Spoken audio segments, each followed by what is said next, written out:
পদ্মা সেতুর যে প্রকল্পটি আমাদের মাথাকে উঁচু করে দিয়েছে এবং অনেকে কখনো ভাবতে পারেননি, স্যার যেটা উল্লেখ করলেন যে, এবং আওয়ামী লীগের যারা সরকারে যারা দায়িত্বপ্রাপ্ত ছিলেন, বোধহয় মাননীয় প্রধানমন্ত্রী ছাড়া আর কেউ হয়তো ভাবেননি যে দেশের নিজের অর্থায়নে বাংলাদেশে পদ্মা সেতু হতে পারে, কিন্তু তিনি দেখিয়ে দিয়েছেন এবং আজকের পদ্মা সেতু হচ্ছে বাস্তবতা। 2013 সালের খুব সম্ভবত সেপ্টেম্বর মাসের 30 তারিখে যখন প্রথম স্প্যানটি ওঠে, তখন মাননীয় প্রধানমন্ত্রী কিন্তু দেশের বাইরে অবস্থান করছেন এবং সৌভাগ্যক্রমে বঙ্গবন্ধুর দুই কন্যা এক জায়গায় অবস্থান করছিলেন।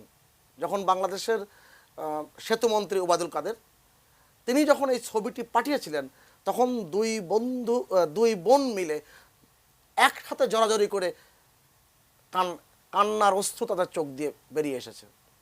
কারণটি হচ্ছে এই পদ্মা সেতু নিয়ে কি পরিমাণ ষড়যন্ত্র, কি পরিমাণ কষ্ট আজকে মাননীয় প্রধানমন্ত্রী এবং তার পরিবারকে দিয়েছে, বাংলাদেশকে দিয়েছে, এটা কিন্তু আমরা 30শে সেপ্টেম্বরে আমরা কিন্তু দেখতে পেয়েছি।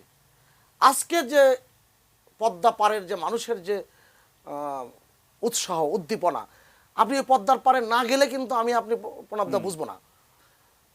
আমি মাত্র কয়েকদিন আগে গিয়েছিলাম, অসাধারণ লেগেছে। মানুষের মধ্যে যে একটা উদ্দীপনার জায়গাটি তৈরি করেছে, এটা বড় রাখা ভালো।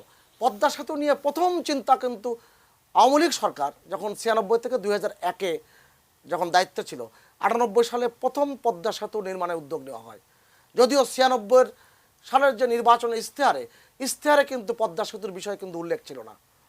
আপনি দেখেন 2001 সালে আওয়ামী লীগ সরকার থাকা অবস্থায় 4 জুলাই এই পদ্মা সেতুর কিন্তু প্রথম মাওয়াঘাটে পদ্মা সেতুর ভিত্তিপ্রস্তর স্থাপন করা হয়েছিল।